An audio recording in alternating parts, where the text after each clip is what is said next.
দাবি দেওয়াগুলো তো মেনে নিচে ছড়াতে উল্লেখ করছে। আর বিষয়গুলো হচ্ছে কি, আমাদের এখনো পুরোপুরি সিদ্ধান্ত উপনীত আমরা হইতে পারি নাই। আমাদের প্রিন্সিপাল মহোদয় এবং 7 কলেজের প্রিন্সিপাল মহোদয় মিলে একটা বৈঠক হচ্ছে। বৈঠক হওয়ার পরে তারা সবাই মিলে একটা আলোচনার মাধ্যমে একটা সিদ্ধান্ত উপনীত হবে। দেখেন, প্রথমত হচ্ছে ঢাকা ইউনিভার্সিটি আমাদের অধিভুক্ত দাবি করেছে, এটা একটা বিষয়, এবং এটা বাংলাদেশের সকল মানুষ জানে যে আসলে অধিভুক্ত বাতিল হচ্ছে এবং ঢাকা ইউনিভার্সিটির সাথে সাথে থাকছে না, এটা খুব বেশি পরিষ্কার, এটা কোনো দ্বিধাদ্বন্দ্ব নেই।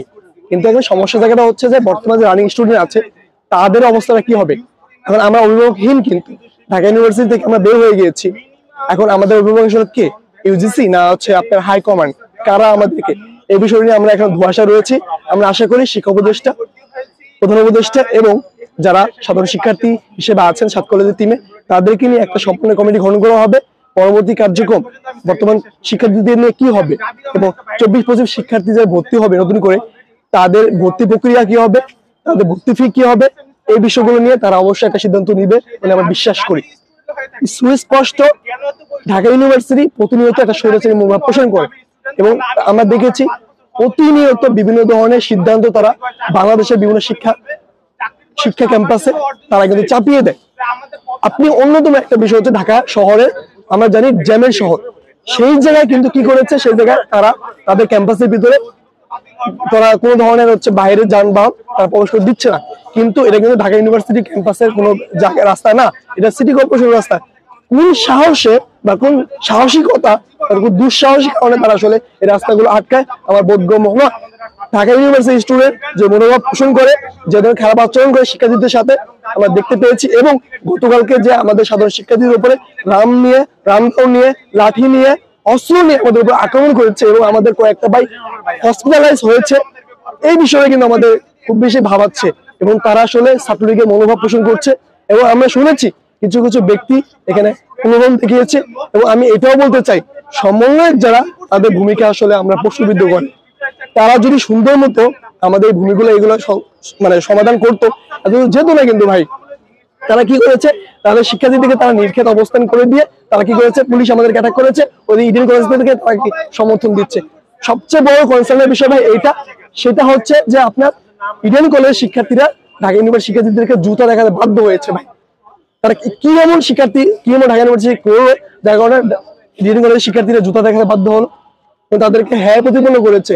দেখেন, ঢাকা ইউনিভার্সিটি শিক্ষার্থীদের আমরা মেধাবী বলি, অবশ্যই তারা মেধাবী, তারা বিশ্বাস করি, কিন্তু তাদের নৈতিকতার মধ্যে অনেক বেশি অভাব রয়েছে।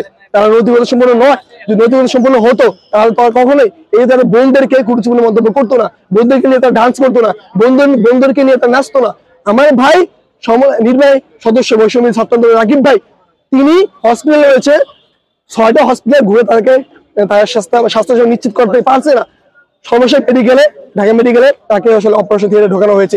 সেই জায়গায় ঢাকা ইউনিভার্সিটির শিক্ষার্থীরা নীলক্ষেত অবস্থান করছে এবং সেখানে ড্যান্স করতেছে, সেখানে নাচতে, সেখানে উৎসবমুখ পরিবেশ তৈরি করতেছে। এটা খুব বেশি আমাদেরকে ভাবায় এবং আমরা আসলে বিবেক বর্জিত যে ঢাকা ইউনিভার্সিটির শিক্ষার্থীদেরকে আমরা মেধাবী বলি, আমি মেধাবী সে বলতে চাচ্ছি না, প্রথাগত মেধাবী বলি আমি তাদেরকে এখন। কারণ যখন আসলে এই ধরনের পরিস্থিতি সৃষ্টি হয় তখন আনন্দ করতে পারে, যখন তারা আসলে এই ধরনের বিষয় নিয়ে মজা করতে পারে, সেই জায়গায় আসলে আমি তাদের কিভাবে মেধাবী বলতে পারি। সর্বশেষ আমি একটা কথা বলবো, এই সুরেশের মনোভাব থেকে বের হয়ে আসুন। ঢাকা ইউনিভার্সিটি বাংলাদেশ সবকিছু না, ঢাকা ইউনিভার্সিটি রাষ্ট্রকে পরিচালনা করেন না, ঢাকা ইউনিভার্সিটির বাইরে অনেক প্রতিষ্ঠান রয়েছে এবং আমি বিশ্বাস করি 7 কলেজ ইউনিভার্সিটি হওয়ার পরে একটা মাত্র প্রতিষ্ঠান ঢাকা ইউনিভার্সিটি চ্যালেঞ্জ করে দিতে পারে, সেটা হচ্ছে 7 কলেজ। এবং 7 কলেজ বিশ্বমান ইউনিভার্সিটি হবে এবং বিশ্বমান ইউনিভার্সিটি হওয়ার মাধ্যমে ঢাকা ইউনিভার্সিটিকে অবশ্যই একটি তাদের যে সরেছেন মোড় ওইখান থেকে বের হতে বাধ্য করবে। আমরা এই প্রস্তাবটা আমি পরবর্তী কার্যক্রম, পরবর্তী সিদ্ধান্তের সাথে আমি অ্যাড করতে চাই। ঢাকা ইউনিভার্সিটির কোনো শিক্ষক, ঢাকা ইউনিভার্সিটির কোনো ব্যক্তি যেন 7 কলেজের ভিসি, 7 কলেজে কোনো ধরনের শিক্ষক না হতে পারে। আমি জোর দাবা জানাচ্ছি, যদি তারা ঢাকা ইউনিভার্সিটির কোনো শিক্ষক নতুন করে ঢাকা 7 কলেজের যখন ইউনিভার্সিটি হবে, ওইখানে ভিসি হয়, ওইখানে শিক্ষক নিয়োগ হয়, সেক্ষেত্রে কি হবে, তারা কিন্তু ওই যে আপনার লবিং করবে, তাকে ঢাকা ইউনিভার্সিটির সাথে একটা সামঞ্জস্যতা বজায় রাখতে চেষ্টা করবে। এই জিনিসটা আমি আমার জায়গা থেকে সুস্পষ্ট করলাম। একটা প্রশ্ন ছিল যে ঢাকা বিশ্ববিদ্যালয়ের উপাচার্য কিন্তু আপনাদের 5টা দাবি মেনে নিয়েছে বলে তারা জানিয়েছে, আপনারা এতে কতটুকু সন্তোষ আপনারা আপনার কাছ থেকে জানেন? ওকে, আপনি একটা ভুল তথ্য দিয়েছেন আমাকে। একটা দাবি মেনেছে, 6টা দাবির মধ্যে 4 নম্বর দাবিটা ছিল যে সমস্ত অধিভুক্তি বাতিল করতে হবে। এটা করেছে শুধুমাত্র। বাকি যে বিষয়গুলো যে প্রভিসি বিষয়গুলো ছিল, তারপর হচ্ছে আপনার রাস্তাকে আটকে তারা যে রাস্তা আটকে যে সাফার আমাদের করাচ্ছে, ঢাকা শহরের মানুষদের তাদের ক্যাম্পাসে ঢুকতে দিচ্ছে না যাতায়াত করার কারণে, এই জায়গাটা আসলে তারা কিন্তু কেন ক্লিয়ার করে নেই।